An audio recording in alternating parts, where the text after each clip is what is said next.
Magic Johnson may be interested in New York Knicks ownership, and we have some news on RJ Barrett in regards to his trade value. So we're going to break all of this down. We're going to jump right into it as we always do. So what's up, guys? Welcome back to Knicks Digest. My name is Chris, and I'm wearing a Knicks beanie today because it's getting kind of cold in New York City, and it's about to get hot again, and I'm enjoying this cold weather. But that is not the point. What the point is that Magic Johnson may be interested in owning part of the New York Knicks. Johnson talked openly about his time owning the Los Angeles Lakers as a minority owner, and he said that he loves basketball and he loves the Lakers so much that he's not sure if he would ever go back to ownership, and he certainly would not with the Los Angeles Lakers. But the New York Knicks do interest him as a team that he would like to have a minority share in. Now, the big bummer here is that Magic Johnson, if he wanted to, could not afford to purchase the New York Knicks away from James Dolan unless he was leading an investment group or some sort of ownership group. And that kind of sucks because it would be cool to have Magic Johnson as an owner. I mean, this is the guy who finally brought LeBron James to the Los Angeles Lakers.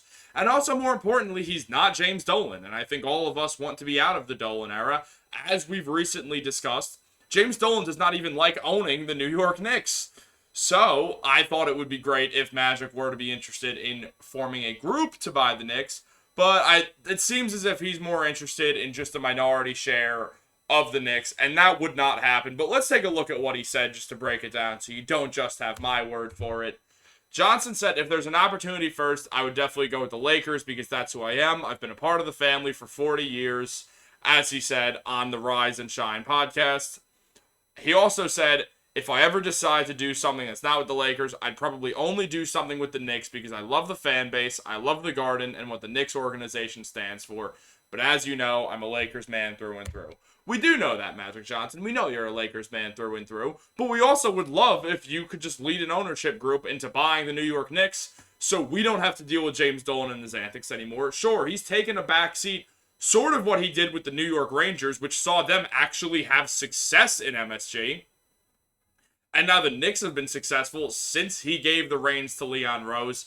And Rose probably sort of indicated that he does not want Dolan to interfere with what he's doing with the team. And if that's the case, then Leon Rose is an absolute hero just because he's taken James Dolan out of the equation.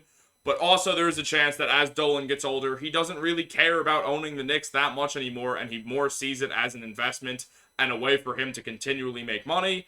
And that is one of the reasons why it would be hard for someone to buy the Knicks from Dolan, is that he loves the Knicks and Rangers. As he said, he does not like owning teams, but he does have a love for the Knicks and the Rangers. And it's sort of just one of those things where when you look at it, it's hard to imagine that you would make money if you sold the Knicks right as they're finally playing good, consistent basketball for the first time since, like, the Clinton administration. I mean, I wasn't even born the last time the Knicks were making the playoffs consecutively more than 3 years in a row. So I've never seen that in my life outside of the Melo era, where they made the playoffs 3 times in a row and then missed it for, 8 straight seasons? From 2014 to 2021?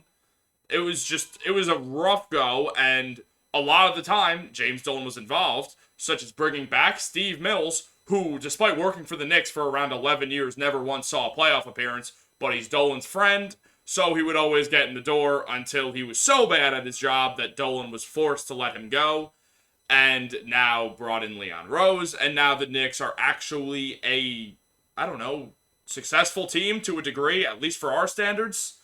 So that is really where we're at right now. And the truth is, Magic Johnson's never going to own a minority share of the Knicks because James Dolan is never selling any part of the Knicks. He would only sell the entire team if he knew that it's such a great deal that he would make so much money that the consistent money that MSG makes would just not even affect him. And that's not happening. So James Dolan is going to be the Knicks owner for the long haul, and that's a bummer. So now we're going to talk about something a little more fun, which is RJ Barrett. But it's also not exactly fun if you're like me and a huge RJ Barrett fan, because we are talking about RJ Barrett's trade value. There was a recent Bleacher Report article that was discussing some predictions for the Knicks 23-24 season, and essentially what kept coming up is what is RJ Barrett's role with the team? What is his future with the team looking like? Is his future in New York City, or is it as a trade piece, essentially? And the thing there is, we're now asking this question, can RJ Barrett be the best player in a trade for a star that would involve young players and picks? If I had to say, I would say yes, because RJ Barrett, though he didn't have a great season, he went from where he was the first option for the second half of the 2021-22 Knicks season to being the third option the next year right after. That for sure, I think, threw him for a loop, because when Barrett was the first option for the second half of the Knicks season, in the one that previously happened, not the Brunson one the year before that, when they missed the playoffs, one of the most disappointing seasons in recent memory, Barrett averaged 23 points per game for the second half of the season. From January 1st on, which was exactly 41 games, he averaged 23 points per game. Starting that February, because it was really after he made that game winner when he took off, starting February 1st of 2022 for the rest of the 2022 season, he averaged around 25 points per game. He looked like an all-star. So I would say yes, I think RJ Barrett is sort of getting suppressed on this team because it's a team full of ball-dominant lefties. The Knicks' two best players are Brunson and Julius Randle, who are both ball-dominant, score-first, left-handed players who like to do their work on the inside. Does that sound like RJ Barrett to you? Because it certainly does to me. And I think that's one of those situations where Barrett really can't play his own game on the Knicks, and because of that, it makes him look worse. But I think the Knicks should still value him high because they know what he can do when he is the focal point of an offense. And I think that other teams could see that too. So I obviously think that. Let's take a look at what they had to say on this. Basically, unless Barrett were to completely regress this season, he's bound to be a key cog in the machine for this current iteration of the Knicks. That is way too complicated to say. I have no idea why anyone would word something that way as someone who did spend time as a basketball writer. But either he sticks around and the Knicks benefit from it, or he becomes the bridge to land a star in New York as the final piece of the puzzle. I mean, it seems like the more likely scenario would be the latter if it weren't for the fact that Barrett was on that poison pill contract that no one gets traded off of.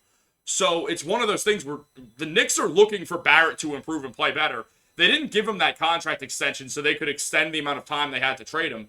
They gave him a poison pill deal, which is almost impossible to acquire because there's a bunch of cap stuff that we've been over, and frankly, to be completely honest, I can't give you the entire rundown off the top of my head, but basically, you would be taking in a lot more money than you would be giving out in an RJ Barrett trade, so you would have to give multiple players on multiple tradable contracts, and most teams can't do that without decimating their roster, and a lot of teams, if they're trading for RJ Barrett, might be rebuilding per se, but it might not mean they're trying to decimate all their tradable contracts for RJ Barrett and draft picks from the New York Knicks. I think there's a world where Barrett gets traded. He could be that special case where a guy gets moved despite being on a poison pill deal.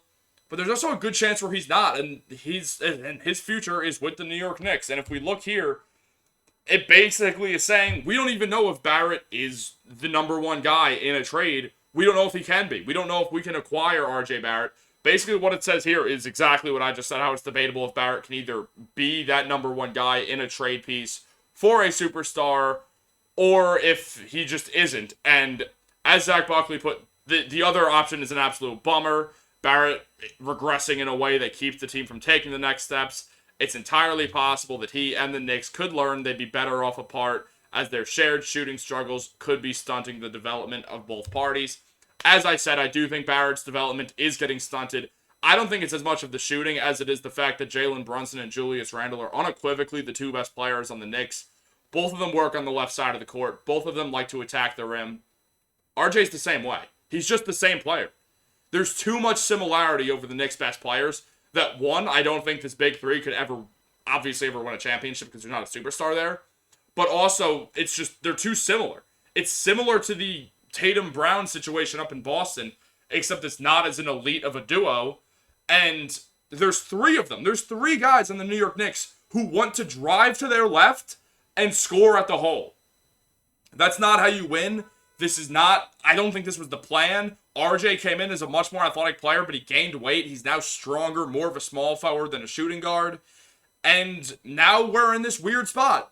And I don't really know what the Knicks do with this, because it's hard to imagine Barrett gets traded off the poison pill. So I think what the Knicks are hoping for is that RJ Barrett can really develop that three-point shot, so they either don't have to trade him and he can maybe even become that third star they're looking for, or they could figure out a way with the poison pill deal, or you could keep RJ Barrett, hope he develops into something completely different, such as a player with a consistent jump shot, and then you trade a package of Emmanuel Quickly, Evan Fournier, every first-round pick you have, and potentially Quentin Grimes for a star. But that does mess with the Knicks shooting a whole lot. It also just messes with the vibe of the Knicks in a way that, again, I don't like the idea of 3 left-handed players who all want to attack the hole. I don't think it's a recipe for winning. And that is really all that we have time for today. And not just because wearing this beanie was a horrific idea, because now I'm hot. It's getting thrown off. But make sure to have a great day, guys. Thank you so much for tuning in to another Knicks video. We are going to keep the content rolling, as I always say. So make sure you tune in. The season's just around the corner. I feel it coming. We're almost at October. October is when the regular season begins, and I cannot wait. This is going to be a very exciting New York Knicks season. So make sure to tune in for all of our videos on Knicks Digest. Have a great day, and remember, guys, go Knicks.